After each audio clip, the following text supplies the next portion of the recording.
शिवपञ्चाक्षरस्तोत्रम्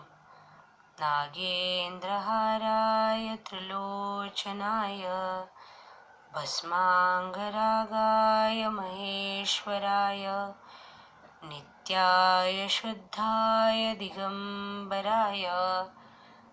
तस्मै नकाराय नमः शिवाय मन्दाकिनीसलिलचन्दनचर्चिताय नन्दीश्वरप्रमथनाथ महेश्वराय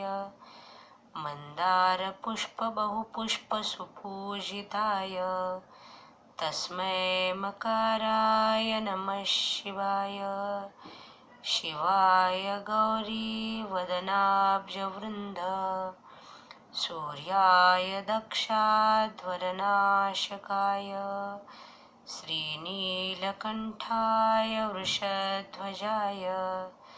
तस्मै शिकाराय नमः शिवाय वसिष्ठकुम्भोद्भवगौतमार्य मुनीन्द्रदेवार्चितशेखराय चन्द्रार्कवैश्वानरलोचनाय तस्मै वकाराय नमः शिवाय